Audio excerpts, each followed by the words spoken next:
अस्सलाम वालेकुम and welcome to game set Match. I hope आप लोग खैरियत से होंगे, अच्छे से अपना ख्याल रख रहे होंगे। Another day another show and a lot to talk about. आज बहुत सारी बातें करनी है, बहुत ज़्यादा। शायद इतना टाइम अब गुजर गया है आज का टेस्ट मैच, कराची टेस्ट ख़त्म हुए हुए, कि थोड़ा सा काम कंपोज खुद को कर लिया है। But if I say being professional, yes you need to be calm and compose, but being a fan of this sport and following Pakistan cricket, an ardent fan of being of this team, दिल दुखता है, दिल टूटता है। हमने national stadium Karachi, जो कि अब नेशनल बैंक क्रिकेट अरीना हो गया NBCA, वहाँ पे हमने ये होते हुए देखा, जो कभी भी नहीं हुआ वो हमने होते हुए देखा। तो यस, बात करेंगे कराची टेस्ट के हवाले से, और उसके बाद बाबर आजम ने क्या क्या गुफ्तगू की प्रेस कॉन्फ्रेंस में, उस हवाले से भी बात करेंगे। सकलैन मुश्ताक ने भी इंटरव्यू देते हुए जो है वो बात की है, सो उस हवाले से डिस्कस करेंगे। बट सबसे पहले हम बात करेंगे, शाहिद खान आफरीदी हमारे साथ मौजूद हैं। सो लाला से आज के जो टेस्ट मैच, जो इख्तिताम हुआ जिस टेस्ट मैच का, उसके हवाले से बात करेंगे। अस्सलाम वालेकुम Lala, welcome to game set match. जी सवेरा, वालेकुम सलाम, खैरियत से? ठीक ठाक हैं आप? लाला खैरियत से ही हैं, अपने दिल को थाम लिया आप, बिकॉज यस, क्लीन स्वीप हुआ पाकिस्तान का। पाकिस्तान में ही इंग्लैंड जो है, दे प्लेड ब्रिलियंटली, और हम वही हुआ डिसअपॉइंटमेंट हमारी तरफ। सवेरा, मेरे ख्याल में माइंडसेट की बात है। वो जिस माइंडसेट के साथ वो लोग खेले, जिस तरीके से उन्होंने टेस्ट मैच का पहला दिन हमें दिखाया कि वो किस माइंडसेट के साथ पाकिस्तान लैंड किया है। उन्होंने, उनकी अप्रोच बहुत ही पॉजिटिव, क्लियर मैसेज था कि उन्होंने किस किस्म की क्रिकेट पाकिस्तान, चाहे जैसी भी कंडीशन हो, उन्होंने खेलनी है, और वो खेल के दिखा गए। हमने पुराने फैशन की क्रिकेट खेली है, जिसकी वजह से ये रिजल्ट है। लाला ठीक है, नया फैशन, पुराना फैशन, शायद इंग्लिश प्लेयर्स की तरह हम नहीं खेल सकते। हम 7 रन्स पर ओवर के स्ट्राइक रेट से नहीं खेल सकते। हम उस रन रेट को नहीं कंटिन्यू कर सकते कि 7 का रन रेट जो है हम पूरा कंटिन्यू करें, या 6 का भी करें। अगर हम 2.3 से खेल रहे हैं तो शायद हम 4 के रन रेट तक चले जाएंगे। बट पॉइंट ये है कि आप खेलें अपने तरीके से जितना खेलना है, बट जब तक रिजल्ट्स आपके फेवर में नहीं आ रहे, तब तक तो कोई रीज़न नहीं है कि आप कहें नहीं जी हमारा जो स्टाइल है हम उसी तरीके से खेलेंगे। सवेरा, क्रिकेट चेंज हो गई है। अब आप सारा माइंडसेट खेले, आपको क्रिकेट कुछ है, इन्होंने किया है, काम किया है। इन्होंने अपने जो एक माइंडसेट की बात बार बार हम बात कर रहे हैं, वो वाकई चेंज किया है, जिसकी वजह से उनकी वजह से ये रिजल्ट आया है। अच्छा, ये इसकी ये बात नहीं है कि हम उसी ओल्ड फैशन के हिसाब से क्रिकेट खेल रहे हैं, आगे खेल नहीं सकते। ये ऐसी बात, अगर हम नहीं कर सकते तो हम सारी जिंदगी ही नहीं कर पाएंगे। हाँ, हम कर सकते हैं, व्हाई नॉट, क्यों नहीं कर सकते। उसके लिए आप ग्रास रूट लेवल की, जो हमेशा मेरी और आपकी बात होती है कि ग्रास रूट लेवल से ही काम शुरू करना पड़ेगा। हम हर चीज को चेंज देखना चाहते हैं, ऊपर लेवल पे नेशनल टीम में चेंज देखना चाहते हैं। नहीं, हमें जो एक बड़ा चेंज करना है, तो वो आपको ग्रास रूट लेवल से करना पड़ेगा। वहां से बच्चों का माइंडसेट चेंज करना पड़ेगा आपको।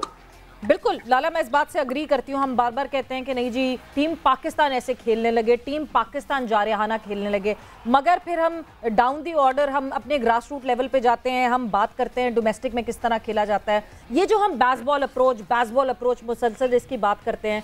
इफ़ यू रिमेंबर 2015 में हमने सुना था कि इंग्लिश क्रिकेट बोर्ड ने जो है वो बेसबॉल के कोचेस जो है वो अपने डोमेस्टिक में लेकर आए थे, और अपने अंडर 16 के लड़कों को, अपने अंडर 19 के लड़कों को उसकी प्रैक्टिस करा रहे थे। विच मीन्स ये 2015 से तैयारी हो रही थी कि इस वक्त ये बेसबॉल अप्रोच अप्लाई हो सकेगी। सवेरा, बात जो है ना, वो सबसे इम्पोर्टेंट चीज ये है कि देखें, जैसे आपके टीचर्स होंगे वैसे स्टूडेंट्स होंगे। आपके पास इतने अरसे से जो पाकिस्तान के टॉप क्रिकेटर्स रहे हैं, क्या कर रहे हैं घर बैठे बैठे? क्यों PCB उनसे काम नहीं लेता? क्यों उनको नहीं बुलाता? लेकिन उनमें एक्स क्रिकेटर्स की भी गलतियां हैं। उन सबको पाकिस्तान टीम की कोचिंग नजर आती है। उन्हें ग्रास रूट लेवल पे, अंडर 14, अंडर 16 लेवल पे, जहां सबसे ज्यादा जरूरत है, वहां पे वो काम करना पसंद नहीं करते। तो हम क्रिकेटर्स की भी गलतियां हैं, ठीक है ना, बोर्ड की तो है।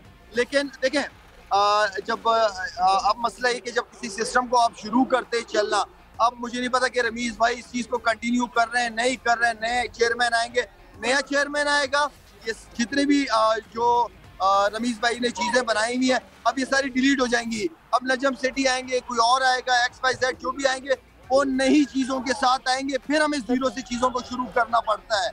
हम एक सिस्टम को टाइम नहीं देते, हमें सिस्टम को टाइम देना चाहिए। हमें 8-10 साल किसी सिस्टम को टाइम देना पड़ेगा, तब जाके उसके रिजल्ट आएंगे। बिल्कुल, कंसिस्टेंसी एक बहुत बड़ा मसला है। आप बिल्कुल सही बात कर रहे हैं कि कंसिस्टेंसी बहुत ज़रूरी है। बट दूसरी तरफ एक और जो आवाज़ें उठना शुरू हो गई हैं बाबर की कैप्टनसी के हवाले से, मैं इंग्लैंड की बात करूं, हमने देखा कि रूट की परफॉर्मेंस उस तरह नहीं आ रही थी, इंग्लैंड उस तरह परफॉर्म नहीं कर रही थी अंडर रूट। बेन स्टोक्स ने तब्दील हुए, बेन स्टोक्स एज कैप्टन आए, 9 में से 8 जो हैं उन्होंने टेस्ट जीते, और वो जिस तरह उनकी परफॉर्मेंस में हमें तब्दीली, उनके साथ साथ टीम इंग्लैंड की परफॉर्मेंसेस में जो तब्दीली दिखी, आपको लगता है कि हमारा यही सोल्यूशन है कि बाबर को कैप्टनसी से हटाया जाए? ये सोल्यूशन नहीं है कप्तानी चेंज करना, कप्तानों को हटाना। बात यह है कि कप्तान का माइंडसेट कौन चेंज करेगा। कप्तान का माइंडसेट आपकी मैनेजमेंट चेंज करेगी कि मैनेजमेंट को किस किस्म की क्रिकेट कप्तान से चाहिए। अगर बाबर आजम मैनेजमेंट के बताए हुए तरीके से अगर पाकिस्तान टीम को टॉप पे लेके जाना है, तो बाबर आजम के माइंडसेट को चेंज करना पड़ेगा। ये सिर्फ बाबर आजम की गलती या जिम्मेदारी तो नहीं है, ये तो खिला रहे हैं, जो मैनेजमेंट है, जो देखती है, जो इतने सीनियर लोग टीम के साथ हैं, उन्होंने खिलाना है ना, उन्होंने प्लान बनाना है, उन्होंने कप्तान का माइंड सेट करना है कि भाई आप, मैं इस लेवल की क्रिकेट आपने लड़कों से अंदर काम लेना है। तो सिर्फ बाबर को अगर इस चीज का इल्जाम ठहराया जा रहा है, तो मैं समझता हूँ कि ये गलत है। इसका मतलब माइंडसेट की तब्दीली की आप बात कर रहे हैं, तो विच मींस के फिर टीम मैनेजमेंट पे भी ये अप्लाई करती है, कोचेस पे भी ये बात अप्लाई करती है। सकलैन मुश्ताक के भी कॉन्सेप्ट को चेंज होना पड़ेगा, मोहम्मद यूसुफ के भी माइंडसेट को चेंज होना पड़ेगा। क्या फिर हमें कोचेस ऐसे लाने पड़े? क्योंकि देखें लाला, हमने पाकिस्तान सुपर लीग में देखा, रिजवान हमें बहुत अच्छे कप्तान दिखे मुल्तान सुल्तान के, मगर बाहर डगआउट पे एंडी फ्लावर बैठे हुए थे, और हमने देखा कि जिस तरह वो नंबर गेम एक चल रहा था, सपोर्ट मिल रही थी डगआउट से रिजवान को ऑन फील्ड डिसीजंस के लिए। आपको लगता है फिर हमें कोचेस जो हैं वो ऐसे लाने पड़े जो कि बाबर को वो सपोर्ट दे सके, और वो जो हम अग्रेसिव और अटैकिंग क्रिकेट खेलने की बात करते हैं वो उस पे ला सके? कोचेस की तो जरूरत, आप वही वाली बात होगी, अच्छे टीचर होंगे तो अच्छे स्टूडेंट्स होंगे। क्रिकेट चेंज हो गई है, T20 फॉर्मेट ने क्रिकेट को चेंज कर दिया है, और यही चीज इंग्लैंड ने आपको करके दिखाया है कि भाई हम इस लेवल की क्रिकेट खेल सकते हैं, हम केपेबल है खेलने के। तो अगर अब एक प्लेयर है, जाहिर बात है, ये इंग्लैंड वाले कुछ अर्से पहले इस तरह की क्रिकेट तो नहीं खेलते थे, इन्होंने खेला है, टॉप किया उस क्रिकेट को, तो व्हाई नॉट, क्यों नहीं खेल सकते हम लोग? बिल्कुल खेल सकते हैं, सिर्फ माइंडसेट की बात है। अच्छे टीचर्स होंगे तो अच्छे स्टूडेंट्स निकलेंगे।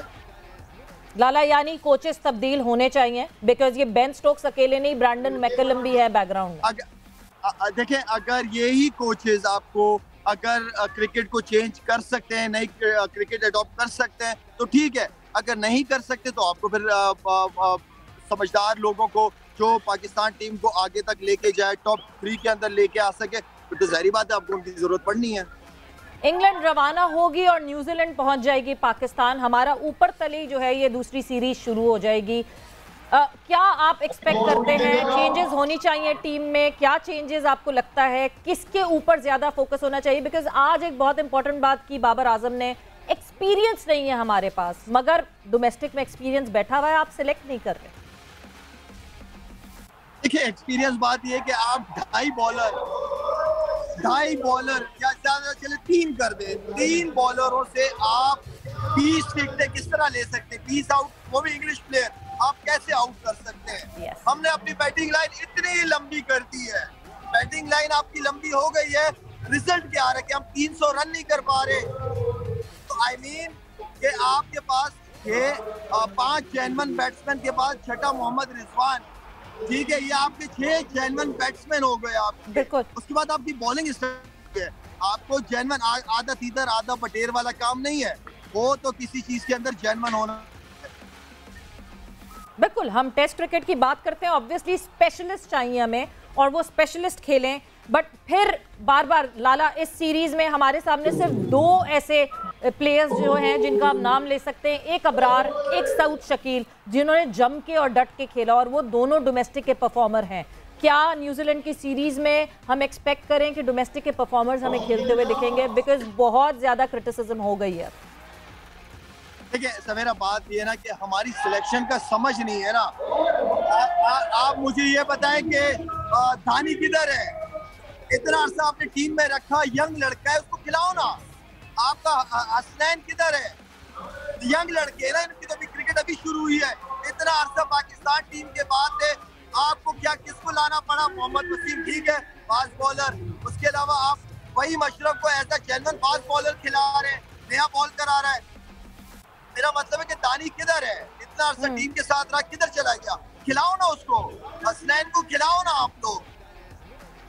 बिल्कुल, मतलब और हम बार बार बात करते हैं कि जिन्होंने ज्यादा फर्स्ट क्लास खेली हुई है वो भी इंपॉर्टेंट है। हम मीर हमजा की बात करते हैं, एक्सपीरियंस तो है ना, एटलीस्ट एक्सपीरियंस गेज कर सकते हैं। हम अब्बास की बात करते हैं, अब्बास को अगर आपने बाहर रखा है ये सोच के कि हाँ जी वो कंडीशनल बॉलर हैं, वो कंडीशन के हिसाब से बॉलिंग करते हैं, तो हमारे पास यहाँ पे कौन से जो हैं वो बहुत ही कोई ज़बरदस्त बॉलर्स हैं। मोहम्मद अली ने क्या परफॉर्मेंस किया? आप इतने उनको उससे लेकर आए थे कि मोहम्मद अली करके दिखाएंगे।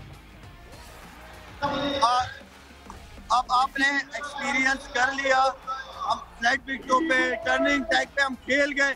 इस बार प्लीज बॉलरों को मौका दो, फास्ट बॉलरों को मौका दो।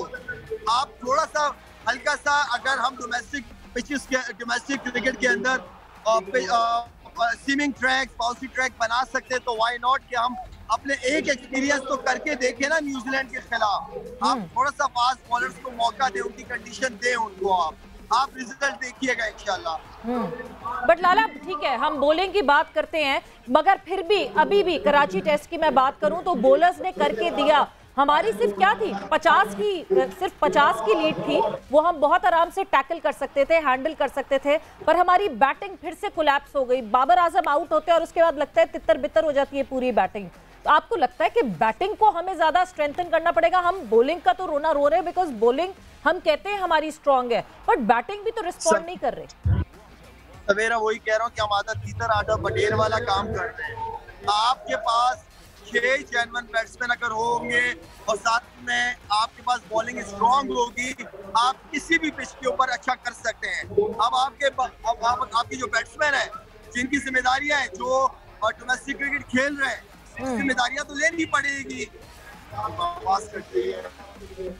बिल्कुल जी, रिस्पॉन्सिबिलिटी लेनी पड़ेगी। लाला, मुझे पता है आप जो है वो इस वक्त यहाँ मौजूद हैं और काफी शोर में मौजूद हैं, तो thanks a lot and good luck with the toss. Thank you जी। सो यस, लाला इस वक्त जो है MSL जो कि एक इवेंट चल रहा है उस पर मौजूद है पिड्डी स्टेडियम में, और काफ़ी इम्पोर्टेंट ये बात हम बार बार कहते हैं। उनका कहना ये है कि अगर कोचेज अपना माइंडसेट तब्दील कर सकते हैं तो कंटिन्यू करें, वरना अगर नहीं तब्दील कर सकते तो फिर सोचना पड़ेगा। मगर आज प्रेस कॉन्फ्रेंस हुई और प्रेस कॉन्फ्रेंस में पहली दफ़ा ऐसा लगा कि बाबर जो है वो जर्नलिस्ट पे स्नैप बैक नहीं किए। जिस तरह वो चिढ़ के जवाब दे रहे थे उस तरह बिल्कुल उन्होंने जवाब नहीं दिया।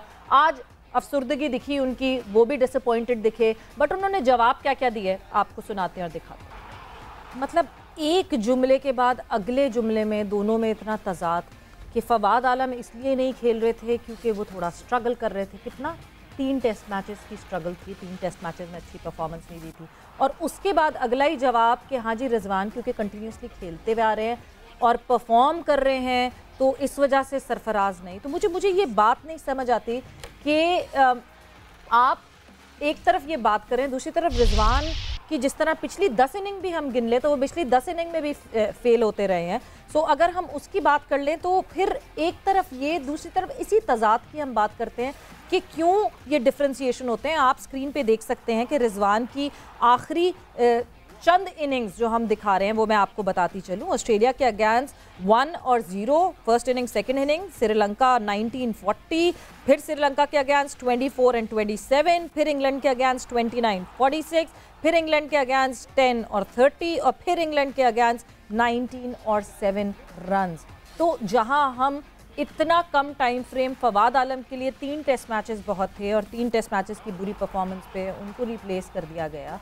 दूसरी तरफ क्यों रिजवान को रिप्लेस नहीं कर सकते? रिप्लेस नहीं करना तो रेस्ट क्यों नहीं करा सकते? बिकॉज हम बार बार ये बात करते हैं कि वो इतनी कंटिन्यूटी में खेल रहे हैं, वो लगातार जब से खेलना शुरू किया है, आई हार्डली रिमेंबर कि रिजवान ने रेस्ट किया।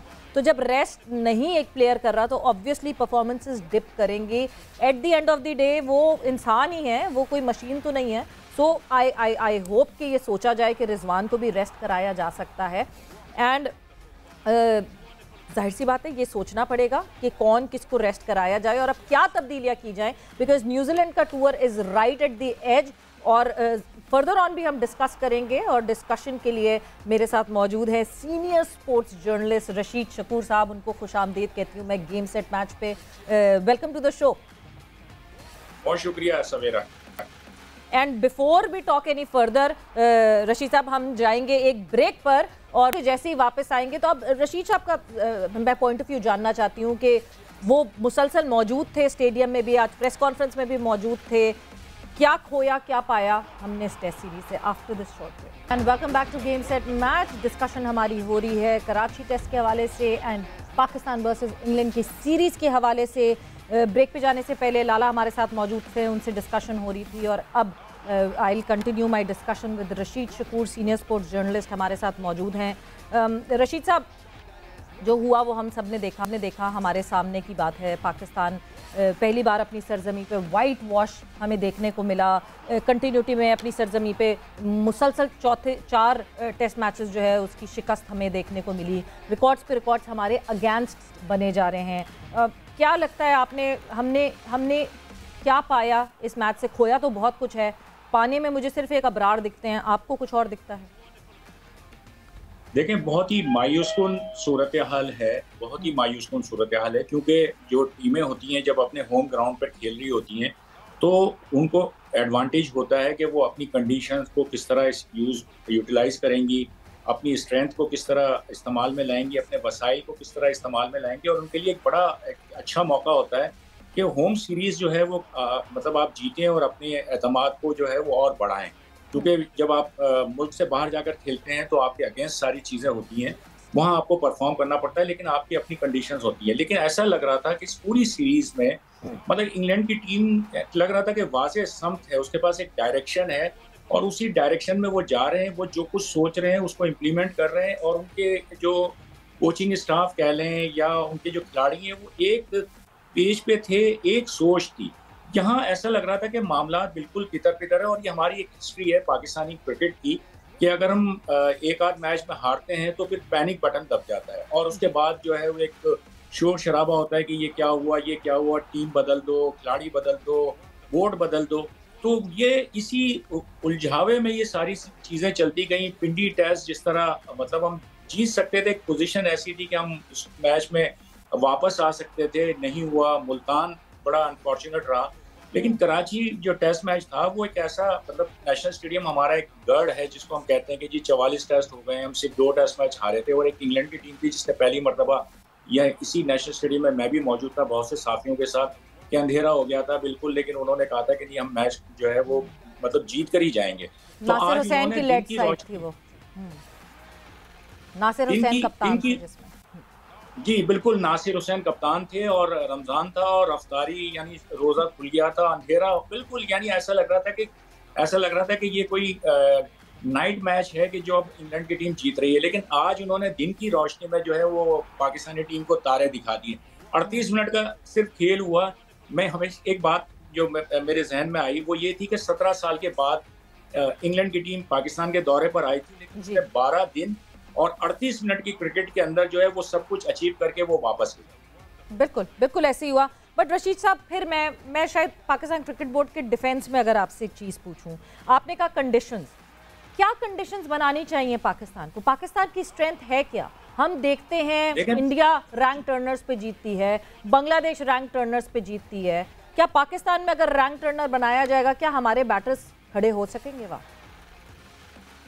देखें, कुछ ना कुछ तो फिर आपको अपनी सोच को वाजे करना पड़ेगा ना कि आपकी जो स्ट्रेंथ है वो आपकी। देखें, फास्ट बॉलर आपके injured, Naseem Shah injured, Haris Rauf injured, Shaheen Afridi. हम पूरा फोकस कर रहे थे उस वक्त वर्ल्ड T20 वर्ल्ड कप पर कि जी हमने उसमें जो है वो बहुत कुछ अचीव कर लेना है, लेकिन उसमें हमने अपने जो मेन बॉलर थे शाहीन आफरीदी वो अनफिट हो गए। फिर यहाँ आके नसीम शाह, हारिस रऊफ।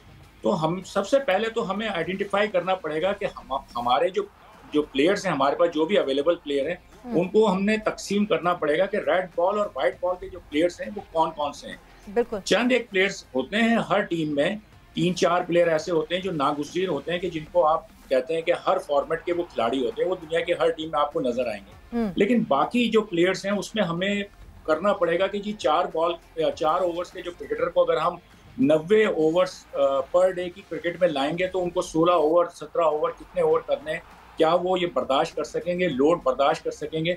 तो ये चीजें, और फिर सबसे बड़ी बात हम बात करते हैं, मतलब हमारे यहाँ बात होती है कि ये डोमेस्टिक की परफॉर्मेंस पे, तो ये बात तो माननी पड़ेगी कि पाकिस्तान की जो डोमेस्टिक क्रिकेट है और जो इंटरनेशनल क्रिकेट है उसमें जमीन आसमान का फर्क है। अगर हमारा कोई बॉलर 50 विकेट ले लेता है, 60 विकेट ले लेता है, तो हम बहुत खुश हो जाते हैं कि डोमेस्टिक की परफॉर्मेंस पे वो आ गया है। लेकिन इंटरनेशनल क्रिकेट में फिर ये कि थोड़ा टाइम भी देना पड़ता है, आपको टाइम देना पड़ेगा, जो सब्र तहम्मुल का भी मुजाहरा करना पड़ेगा। लेकिन उसमें सिलेक्शन की जो पॉलिसी है उसमें भी मुस्तकिल मिजाजी होनी चाहिए। जिस तरह टेस्ट कैप सीरीज में जो डेब्यू हुए हैं, ये सारी चीजें हुई हैं, तो किसी एक प्लेयर को ला रहे हैं तो कम से कम उसको आप मौका तो दें कि मतलब वो एक लंबा रन कर सके, उसको कम से कम 2 सीरीज। और डोमेस्टिक में आपने लेवल की बात की, तो डोमेस्टिक में सिर्फ लेवल का इशू नहीं है, डोमेस्टिक में एक और बहुत बड़ा इशू है कि डोमेस्टिक की पिचेस आपको डिफरेंट मिलती हैं। आप जब होम पे आकर खेल रहे होते हैं पिच कंडीशन डिफरेंट मिलती है। बट हमारे साथ समा के कोरेस्पॉन्डेंट कादिर ख्वाजा ने ज्वाइन इन किया है, और कादिर से जानते हैं, बिकॉज ऑब्वियसली वो लाहौर में मौजूद हैं, तो उनसे जानते हैं कि कब क्या सरगोशियाँ हैं, कब जो है वो न्यूजीलैंड के लिए स्क्वाड का ऐलान होगा, क्या तब्दीलियां हम देख रहे हैं। खबर कुछ ऐसी आ रही है कि 1 या 2 दिन में जो है वो न्यूजीलैंड के अगेंस्ट जो टीम उतरेगी उसका ऐलान होगा। बट तब्दीलियों की क्या खबर है कादिर आपके पास?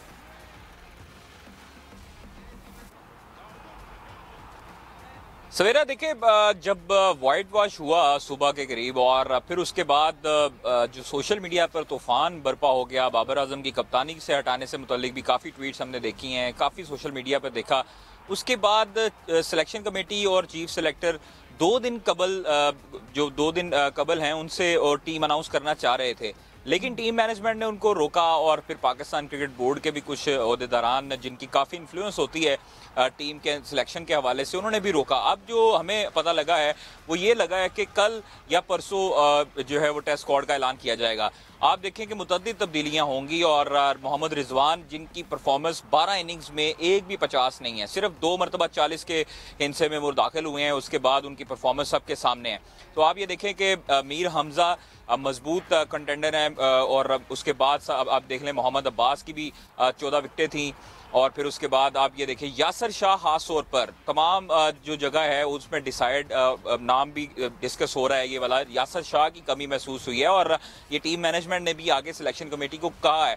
लेकिन मैं आपको बताऊं कि जो ज़राए हमें भी ये बताते हैं कि यासर शाह से कुछ लोग नाराज़ हैं और उनकी सिलेक्शन पर कुछ लोग जो हैं वो आड़े आते हैं, और जिनमें थोड़ी सी कप्तान की भी इनपुट शामिल होती है।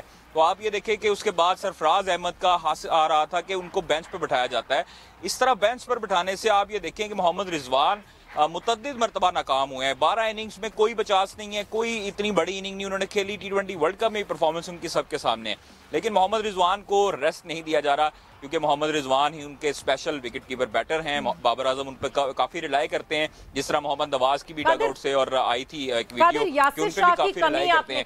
सॉरी मैं बात आपकी काटूंगी कादिर, वक्त का भी हुआ है, बट ब्रेक पे जाते जाते मैं जरूर आपसे ये कहना चाहूंगी कि हम कह तो रहे हैं कि यासिर शाह की कमी महसूस हुई, मगर हमारे स्पिन डिपार्टमेंट ने तो करके दिखाया। मतलब अगर आप ये सीरीज से अबरार को और नुमान को हटा दें, तो आप कराची टेस्ट से हटा दें तो बचता क्या है।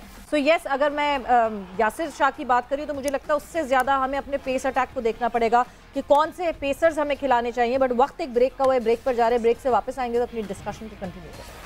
And welcome back to Game Set Match in conversation with Rashid Shakur and Kadir Khwaja. Discussion हमारी obviously Karachi test and Pakistan versus England की सीरीज़ के हवाले से हो रही है। रशीद साहब, आपसे मैं जानना चाहूँगी, हमने बाबर की आज प्रेस कॉन्फ्रेंस सुनी, गालिबन आप भी वहाँ मौजूद थे। 2 जुमले हमने अभी जो पैकेज भी दिखाया उसमें ऊपर तले वो दोनों जुमले हैं, और उसमें बड़ा एक मुझे तजाद दिखता है। फवाद आलम क्यों नहीं खेले? इस वजह से बिकॉज उनकी रीसेंट पास में परफॉर्मेंस अच्छी नहीं थी। रीसेंट पास को अगर मैं ज़रा एग्जैचुरेट करके बताऊं तो पिछले 3 टेस्ट में उनकी परफॉर्मेंस अच्छी नहीं थी। फिर मोहम्मद रिजवान क्योंकि कंटिन्यूटी में खेल रहे थे, उनकी परफॉर्मेंसेस थी, इस वजह से सरफराज को पिक नहीं किया गया। अब जब मैं मोहम्मद रिजवान की परफॉर्मेंसेस देखती हूँ तो मुझे तो वो परफॉर्मेंसेस नहीं दिखती, पिछले 10 इनिंग्स में मुझे वो कुछ करते हुए नहीं दिखते। तो ये जो तजाद है, आपको लगता है ये भी एक वजह है हमारी शिकस्त की? देखें, उसमें फिर बात आ जाती है कि आपके जो चीफ सेलेक्टर हैं या जो आपका सिलेक्शन का जो पैनल है वो कितना स्ट्रांग है कि अगर वो प्लेयर्स को सिलेक्ट करता है और जाहिर सी बात है कि वो आदत व शुमार और परफॉर्मेंस भी देखते हैं, तो ये सारी चीज़ें उनके ज़ेर गौर होनी चाहिए और फिर वो कप्तान को भी कायल करें। ठीक है, कप्तान जो है वो फील्ड में सब कुछ होता है, उसको खिलाड़ियों को मैच लड़वाता है अपने अपोनेंट से, लेकिन फिर सारी चीज़ें जो हैं ट्रांसपेरेंट होनी चाहिए। यानी डबल स्टैंडर्ड नहीं होना चाहिए। एक तरफ अगर आप कहते हैं कि फवाद आलम जो है वो रिसेंट पास में उन्होंने कुछ सीरीज़ में 1-2 सीरीज़ में रन्स नहीं किए, आप अजहर अली की परफॉर्मेंस देख लें कि वो कितना स्ट्रगल करते रहे हैं पिछले 2 साल में जब से उनका घुटने का प्रॉब्लम हुआ, लेकिन चूंकि वो एक रीढ़ की हड्डी पाकिस्तान की बैटिंग लाइन में थे तो उनको चांस मतलब मिलता रहा और उनके तजर्बे से यही होता रहा कि वो खेलेंगे और वो उन्होंने रन्स किए, बाद में उन्होंने सेंचुरियाँ भी बनाई। इसी तरह मतलब अगर आप रिजवान की अगर बात करते हैं तो रिजवान जो है वो मिडिल ऑर्डर बैट्समैन है, 6 नंबर पे वो बैटिंग करने आते हैं और वो इक्वली इतने ही इंपॉर्टेंट है जितने ऊपर के जो बैट्समैन होते हैं, लेकिन उनसे रन्स नहीं हो रहे। विकेट कीपिंग ठीक है, वो विकेट कीपिंग कर रहे हैं, उनसे कोई इस तरह की वो नहीं हो रही, लैप्सेस नहीं हो रहे, लेकिन रन्स जो है जो इनको करने चाहिए वो नहीं कर पा रहे। तो इसमें कोई हर्ज या इस तरह की कोई आर नहीं है कि आप उनको थोड़ा रेस्ट दे दें और सरफराज जो कि टीम के साथ हैं उनको मौका दिया जाए। इस साल 12 इनिंग्स में उनकी 150 नहीं है, तो ये मतलब सारी चीजें तजाद ही है कि जो मतलब किसी एक खिलाड़ी के बारे में एक सोच है, दूसरे खिलाड़ी के बारे में दूसरी सोच है। बिल्कुल। कादिर, आपने जिस तरह कैप्टनसी के प्रेशर की बात की कि अब जो है बहुत आवाज़ें इस बात पे उठने लगी हैं कि बाबर की कैप्टनसी, बाबर क्या कैप्टनशिप अच्छी कर रहे हैं कि नहीं कर रहे हैं, उसका कहीं रिएक्शन कहीं आपको कहीं दिख रहा है, कुछ सोचते हुए दिख रहे हैं? बिकॉज मतलब आप मुझसे पूछे तो मुझे लगता है कप्तान चेंज करना is not the solution for us.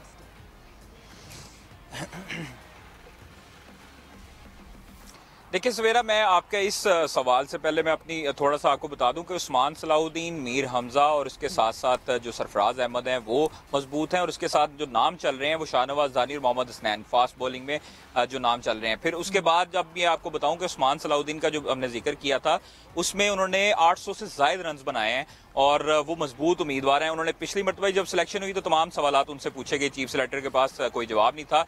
अब जो है वो बाबर की बात करते हैं। मैं आपको एक बड़ी खबर देने जा रहा हूँ कि बाबर आजम से मुतल्लिक जो बातें हो रही हैं कप्तानी से मुतल्लिक, उनको टीम के अंदर जो ये चहमगोइयाँ हो रही हैं कि उनको टेस्ट टीम की कप्तानी छोड़ देनी चाहिए।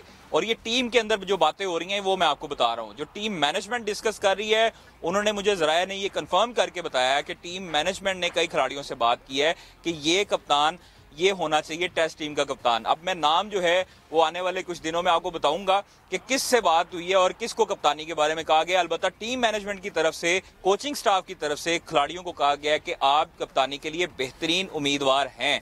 तो ये बाबर आजम की कप्तानी से मुतल्लिक तो अंदर ही सवाल शुरू हो गए हैं, बाहर किसने करना है। तो ये एक बड़ी खबर है कि बाबर आजम की कप्तानी अब जो है वो खतरे में दिखाई देती है, क्योंकि अंदर से खिलाड़ियों और जो कोचिंग स्टाफ है, टीम मैनेजमेंट है, उसने ये बातें शुरू कर दी हैं करनी कि बाबर आजम टेस्ट टीम की कप्तानी के लिए अच्छे जो है वो साबित नहीं हुए और वो सीरीज काफ़ी सीरीज हारे हैं, मैचेस हारे हैं। टेस्ट चैंपियनशिप में हम आप ये देखें 7वें नंबर पर हैं, 56 पॉइंट्स हैं हमारे। तो 12 मैचेस खेले हैं हमने, 4 सिर्फ जीते हैं, 6 हारे हैं और 2 ड्रॉ हुए हैं।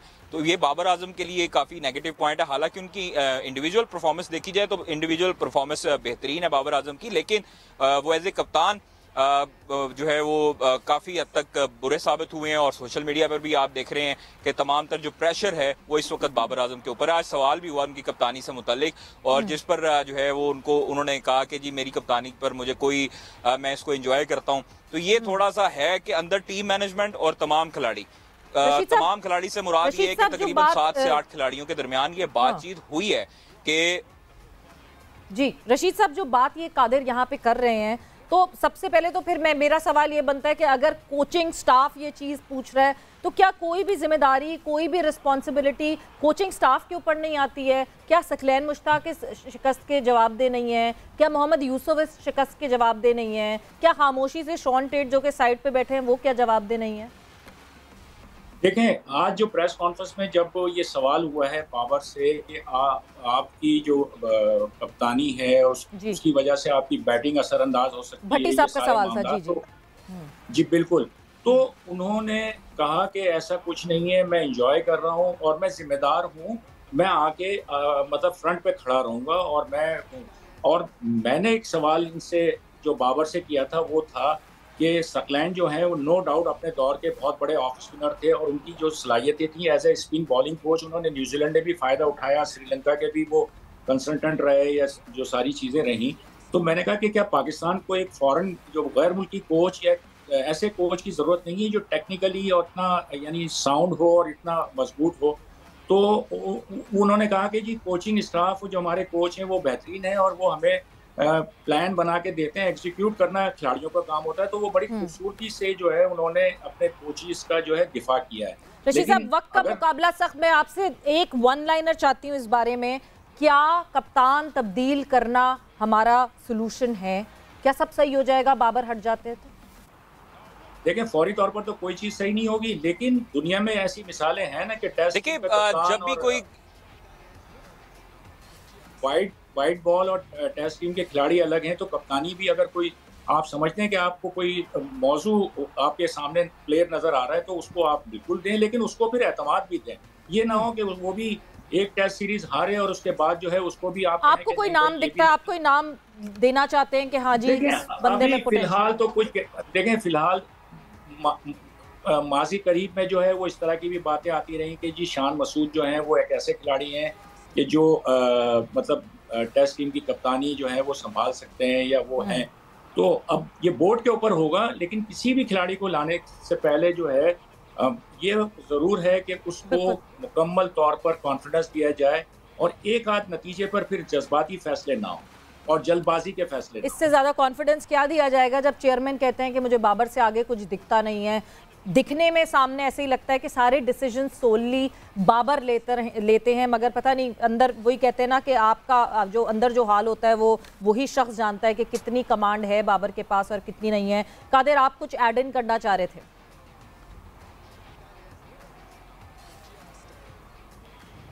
देखिए ज़वेरा, मैं सिर्फ कप्तानी के हवाले से ये कहना चाहता हूँ कि जो बिल्कुल रशीद साहब ने बात की है बिल्कुल ठीक की है, और जो नाम है जो नाम डिस्कस होने जा रहे हैं वो मैं आपको बताता हूँ कि शान मसूद और इमामुल हक, ये दो नाम ऐसे हैं जो टेस्ट टीम की कप्तानी के लिए मजबूत तरीन उम्मीदवार हैं। शान तो अब आए हैं, इमामुल हक जो है वो काफ़ी अरसे से खेल रहे हैं और ज़्यादातर जो असिस्टेंट हैं बाबर के करीब जो थे, जो इनको समझाते भी थे, फील्ड प्लेसमेंट भी लेते थे रिजवान के साथ, वो इमाम करते थे।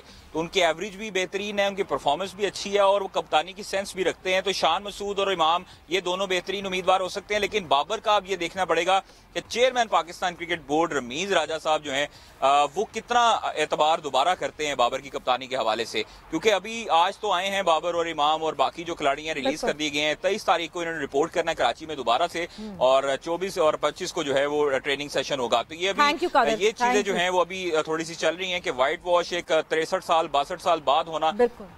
बिल्कुल जी, व्हाइट वॉश इतने साल बाद बहुत ही ये हमारे लिए एक शर्मनाक शिकस्त थी। But thank you Qadir, thank you Rashid Shakoor sahab, आपका बहुत बहुत शुक्रिया, एंड आप लोग का बहुत बहुत शुक्रिया।